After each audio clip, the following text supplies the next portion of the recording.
Tadi pagi saya minum 2 ini. Ya. Apa fungsi ini? Wih, Masya Allah, bawang. Dari mulai buat darah tinggi, buat kencing manis, buat cegah stroke, bikin darah lancar, bikin darah encer, dan seterusnya. Dia anti radang juga. Ini doang. Gak ada ceritanya madu tuh membuat diabetes atau kencing manis. Gak ada. Justru malah dia obat diabetes. Oh, ini bisa dipakai buat kencing manis. Kalau kita tahu itu semua, itu bisa bermanfaat dan sangat baik kita gunakan untuk baik menjaga kesehatan ataupun mengobati. Ginjal kita dibenerin. Kalau bicara tensi atau tekanan darah, insya Allah cepat banget pakai ini sebenarnya.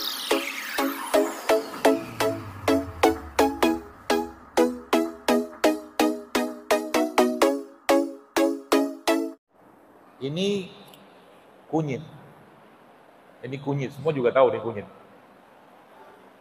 Pertanyaan saya, jamaah sekalian, kalau Anda minum kunyit, ya, di zaman sekarang ya, kalau Anda minum kunyit, ada orang minum kunyit yang orang pikirkan di zaman sekarang, efek atau manfaat dari kunyit ini yang akan dia rasakan lebih banyak, atau efek sampingnya akan terjadi gara-gara minum kunyit?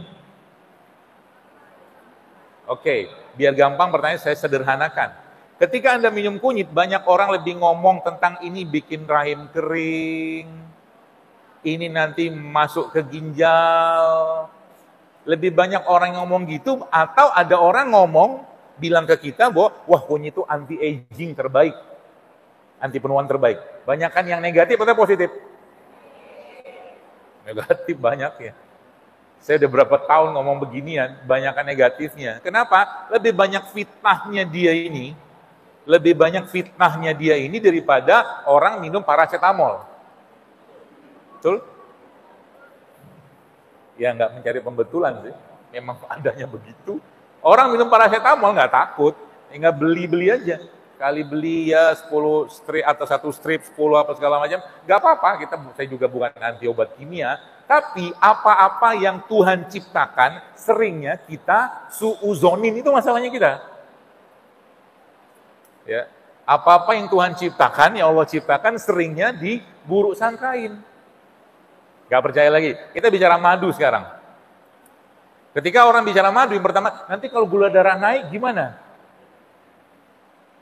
Orang makan kurma, dia kan ngomong lagi, kalau gula darah, mereka orang-orang kayak begitu ya, entah baca data atau tidak, tapi sepanjang pengetahuan atau sependek pengetahuan saya, Anda buka data dimanapun, kalau madunya benar dan tidak berlebihan, nggak ada ceritanya madu tuh membuat diabetes atau kencing manis. Nggak ada.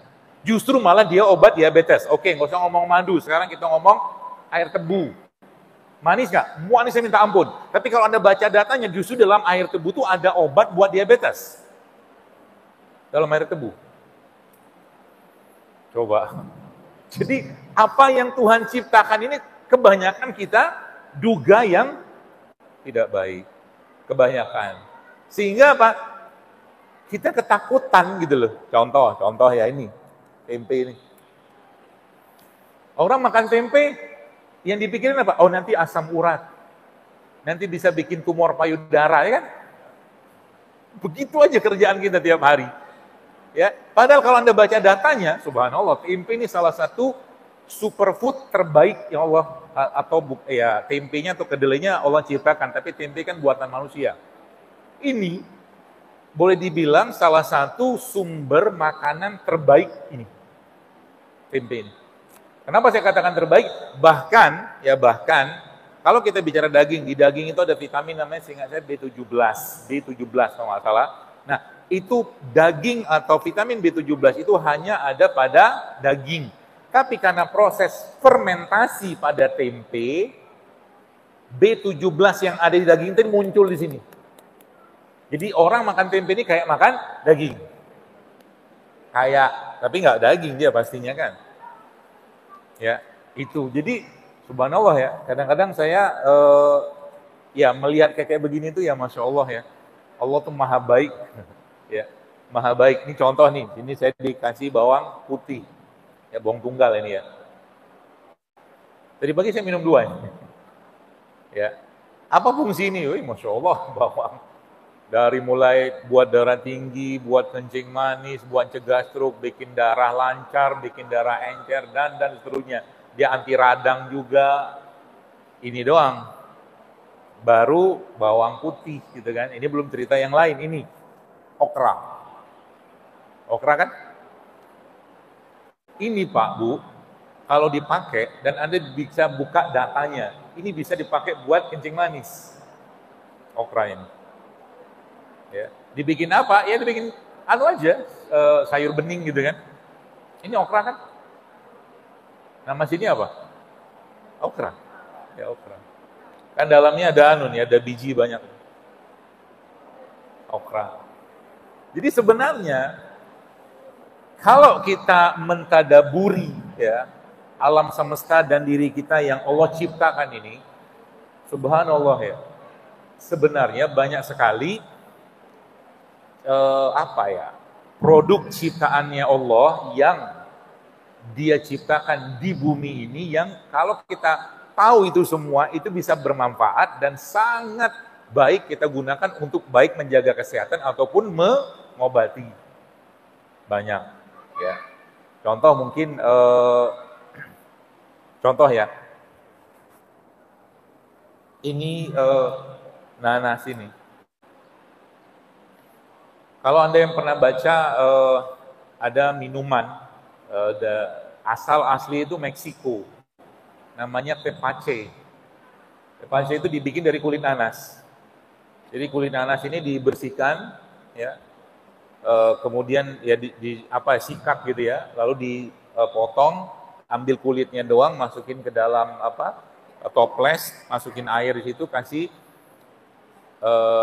kayak molasses atau gula merah atau gula aren gitu, nanti akan fermentasi, dia akan jadi minuman yang isinya enzim semua. Itu namanya tepache. Ini doang, pakai kulit. Ini kita belum masuk ke dalam ya, baru kulit. Ya, kulitnya ini juga sangat tinggi enzim, cuman kita nggak bisa makan, tapi bisa dibikin minuman. Ya, itu contohnya. Dalamnya nanas ini, di dalamnya kan ada bonggol, ya kan? Bonggolnya itu isinya serat dan enzim yang berlimpah, ya, bonggolnya nanas.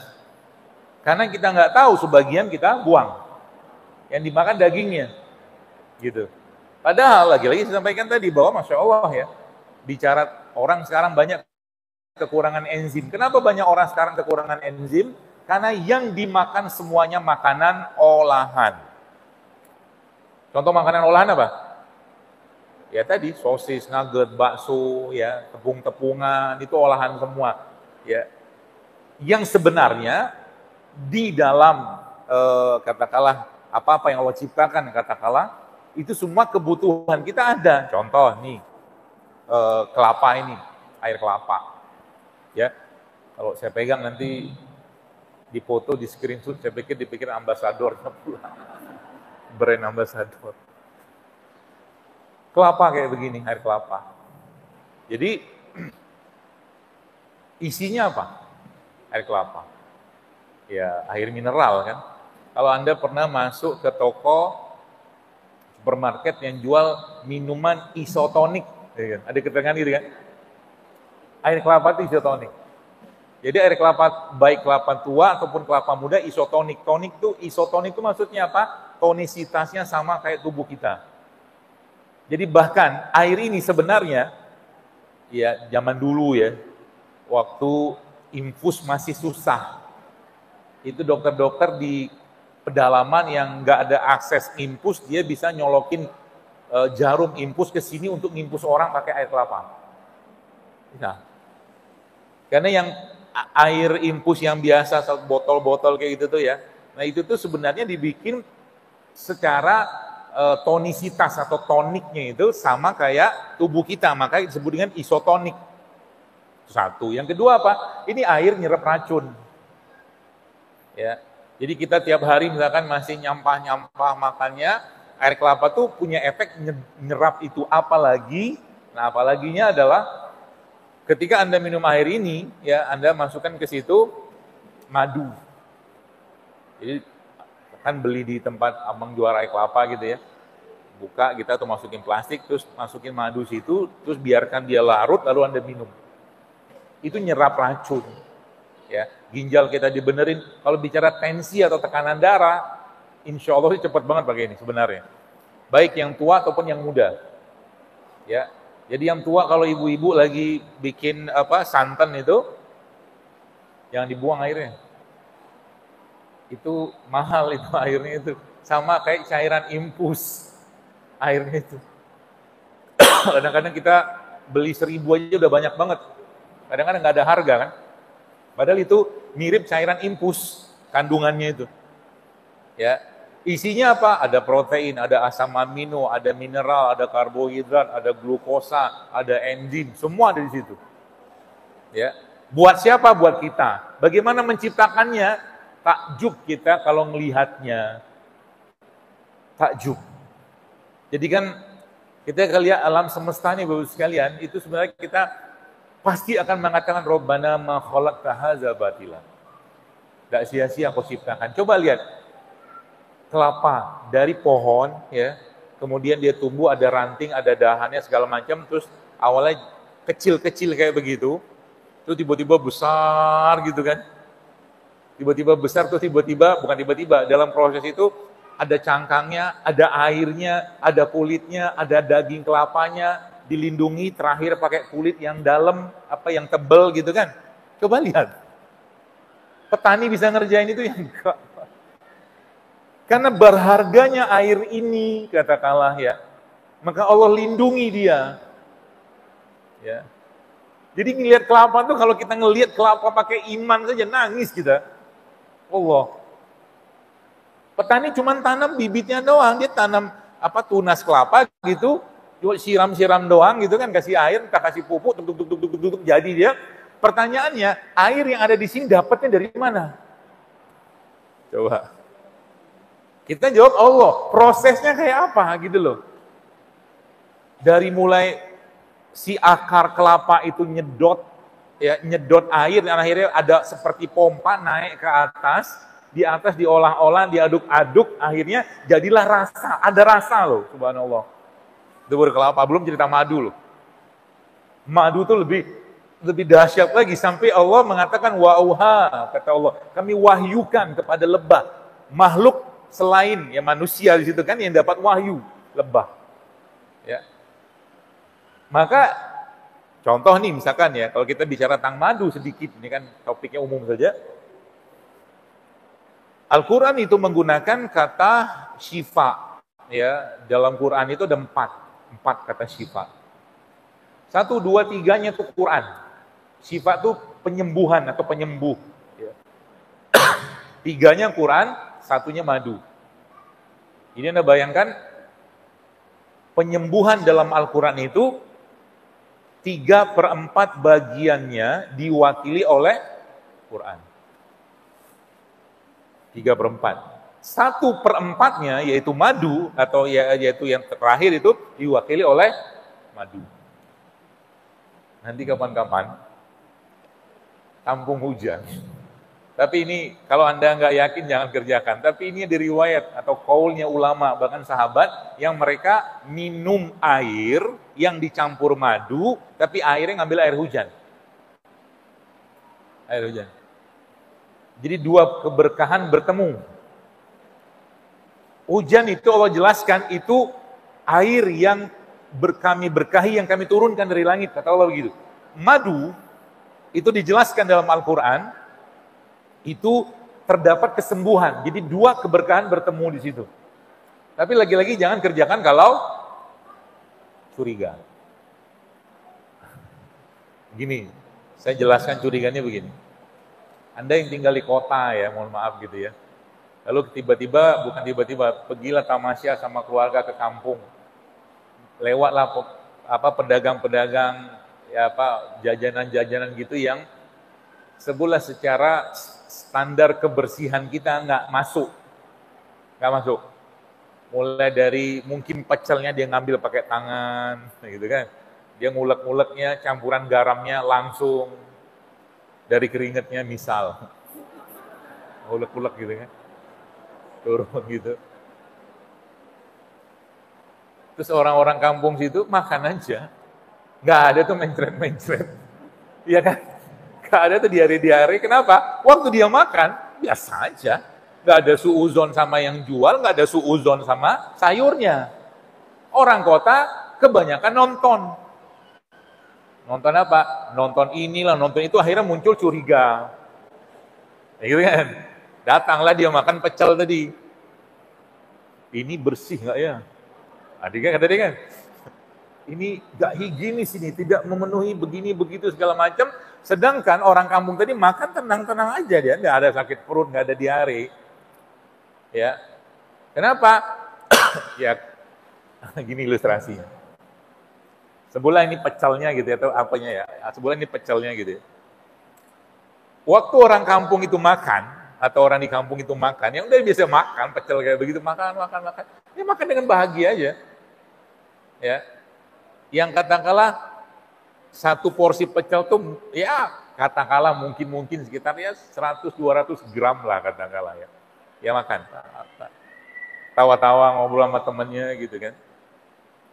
Nah, si orang yang sangat bersih ini, orang kota gitu kan. Makan. Waktu makan, ini nyampur nggak tadi sama keringatnya ibu tadi ya? Makan. Tadi waktu dia ngambil itu kayaknya saya ngeliat ibunya itu ngambil duit juga. Gitu kan, ambil sayur, ngambil duit gitu kan. Baik. Jadi 200 gram pecel yang dia makan tadi, itu fisiknya. Ya. Tapi, curiganya dia terhadap sayur ini tadi, jauh lebih berat daripada 200 gram tadi. Paham maksudnya? Sehingga yang terjadi apa? Yang terjadi tubuhnya bereaksi. Apa yang terjadi bisa dipastikan kan? Dia akan diare, dia akan mules-mules. Jadi kalau Anda mau makan, contoh begini, kalau saya bilang makanan-makanan bersantan, minyak segala macam, ya kalau Anda tanya sama saya, misalkan yang gue sebut makanan apa, sudah tahu lah itu apa, minyak, santan gitu ya, lemak yang nggak sehat, dulu berlimpah ruah. Kalau Anda mau makan, makan aja. Gak usah curiga, gak usah tanya-tanya, tanggung resikonya. Nanti. Gitu loh. Ya, contoh begini. Ada orang di depan bakwan lah, gitu kan. Di depan bakwan. Sekarang saya tanya, bakwan tuh sehat gak? Sehat? Enggak, kenapa? Enggak sehat kenapa? Minyaknya. Apa lagi? Tepungnya, ya banyak sih buat itu doang. Belum lagi logam beratnya. Logam beratnya kadang-kadang dari mana? Ya bukan logam berat lah ya, mungkin bahan-bahan kimia yang ada di kertas. Kan ada tulisannya, kertas bungkusnya itu kan. Jadi lagi panas-panas gitu, kena kertasnya, nyangkutlah tinta-tintanya itu. Gitu. Jadi banyak ceritanya. Ya. Jadi Anda mau makan gorengan ya makan aja. Nggak ada juga bisa melarang, saya juga nggak mau melarang, nggak bisa ngelarang juga, tapi tanggung sendiri akibatnya. Apalagi sudah tahu bahwa itu tidak sehat. Gitu.